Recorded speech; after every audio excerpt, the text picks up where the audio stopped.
In a land torn asunder by war, a small, once thriving Japanese village lay devastated. The happy voices of children, the bustling marketplaces, the rhythmic clatter of the blacksmith's hammer, all were replaced by a deafening silence. Among the ruins, a young boy, Hiroshi, made his home. Orphaned by the war, his dreams shattered like the remnants of his village. Every day, Hiroshi roamed through the rubble, salvaging what he could, hopeful for a future he could barely fathom. His life, however, was about to change when he spotted a lone figure approaching the village. Clad in worn-out clothes, the figure held an air of quiet power and dignity. The long sword at his side marked him as a samurai, but not just any samurai. This was Miyamoto Musashi, the legendary swordsman. A sense of awe filled Hiroshi as he neared Musashi. Gathering his courage, he found his voice. "Teach me," Musashi-san, he pleaded. Musashi looked at Hiroshi, a curious gleam in his eyes. "And why should I?" he asked, a challenge ringing in his voice. "I want to learn," Musashi-san. "I wish to protect my village from any further devastation," he implored, his words echoing across the deserted landscape. Musashi studied Hiroshi for a moment before responding. "Many admire the sword, but few understand its way. Prove your worth first, child." With these words, he turned and walked towards an abandoned hut, leaving Hiroshi to contemplate. Over the next few days, Hiroshi dedicated himself to tasks around the village. He repaired broken homes, assisted the few remaining villagers, even tended to Musashi's needs. Sweat and dust became his companions, his tiny hands blistered, but Hiroshi's resolve remained unbroken. His actions were not merely chores, but a testament to his dedication. Observing Hiroshi's earnest endeavors, Musashi was moved. One day, he called Hiroshi to the side. From his belongings, he pulled out a worn book. "The Book of Five Rings," he said, his voice imbued with reverence. "This holds the philosophy of the sword, the guide to life itself. Are you ready, Hiroshi?" With a determined nod, Hiroshi accepted the book, marking the beginning of his journey under Musashi's guidance. As dawn broke, Musashi led Hiroshi to a quiet glade by the riverside, the cool morning air heavy with the fragrance of the earth. "The first ring is earth," Musashi began, drawing his sword and settling into a stance. "Understand your footing, the balance of your body, the positioning of your weapon. They're your connection to the earth." Hiroshi watched and mimicked, his movements awkward but earnest. Days turned into weeks as he learned the basics of swordplay, his movements beginning to reflect a semblance of balance and coordination.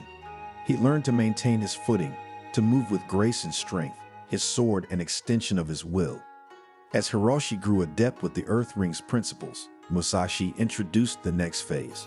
Water is adaptive, flowing, relentless. It carves mountains and fills the oceans.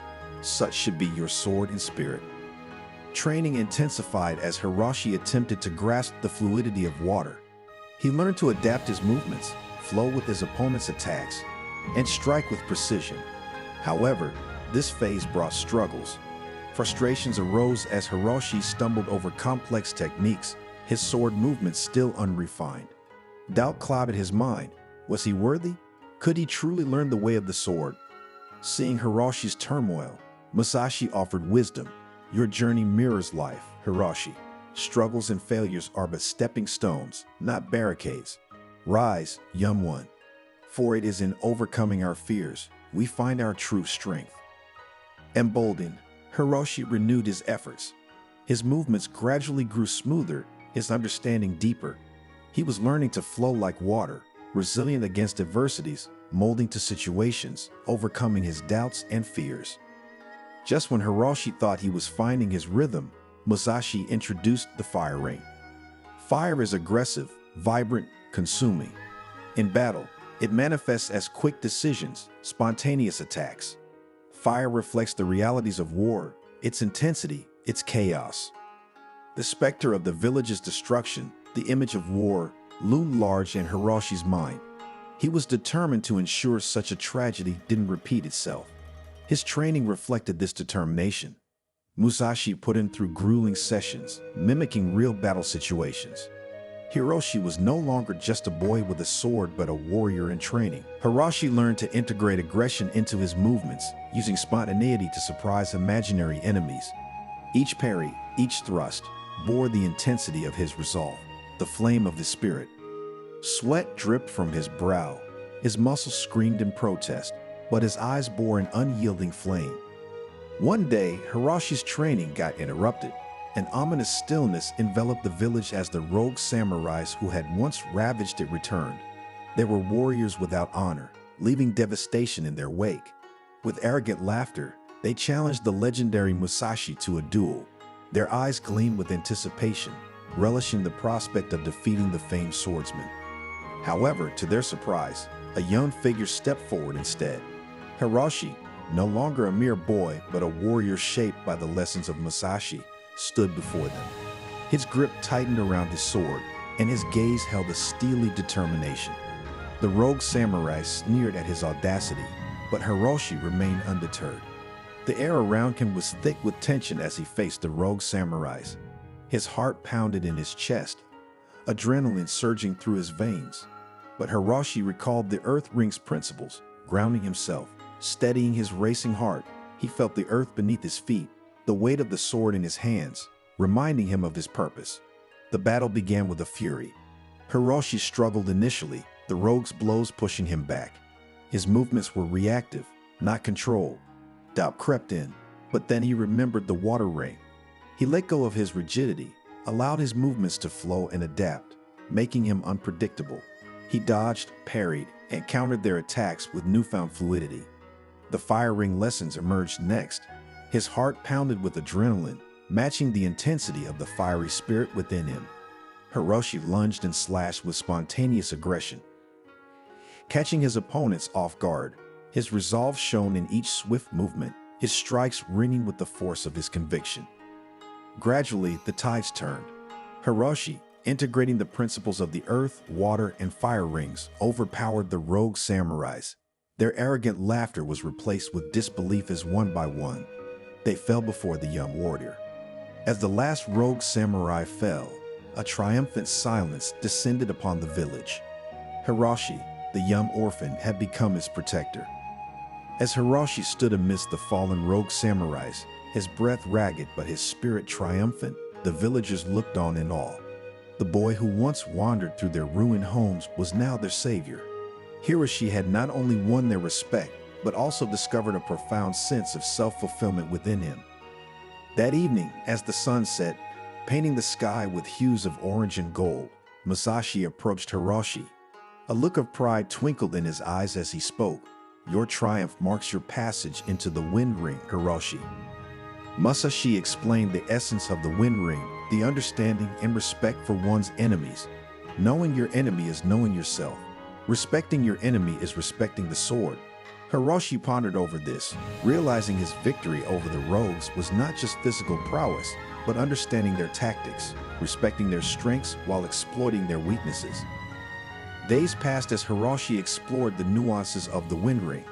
His swordplay was now not merely an act of wielding a weapon, but a deeper dance of understanding, respecting, and outmaneuvering his adversaries. Once Hiroshi began grasping the wind ring's principles, Musashi unveiled the final chapter of his lessons, the Void Ring. The Void Ring, Musashi began with a deep sigh, is the realm beyond techniques and knowledge. It is not something you can grasp through practice alone. It's about pure instinct, intuition, an innate understanding that comes from the depths of your being. The concept was abstract, daunting, but Hiroshi, transformed by his journey, was unafraid. As he stepped into the realm of the Void Ring, he felt not confusion, but a thrill of anticipation. In the quiet aftermath of victory, Hiroshi found himself contemplating the lessons imbued in the 5 rings. He understood now that their wisdom transcended beyond the realm of sword fighting. They were metaphors for life, understanding one's roots, adapting to change, harnessing courage, respecting others, and trusting instincts. He applied these principles to his daily life, driving the initiative to rebuild the village and extending a helping hand to those in need. The transformation in Hiroshi did not go unnoticed. Musashi watched as the young boy matured into a capable young man, his heart swelling with pride. Yet he knew his role in Hiroshi's life was nearing its end. His teachings had taken root. It was now time for Hiroshi to bloom on his own. As the cherry blossoms bloomed, marking the beginning of a new season, Musashi decided it was time to move on. He found Hiroshi meditating by the river, his eyes calm and serene. "Hiroshi," he began, his voice soft, "you have learned well. But remember, the way of the sword is a lifelong journey. Remain true to your path." With a nod of understanding, Hiroshi acknowledged Musashi's wisdom. He watched his mentor walk away, the silhouette of the legendary swordsman gradually fading into the horizon. A sense of loneliness washed over him, quickly replaced by determination. He was now the guardian of this village, a responsibility he willingly embraced.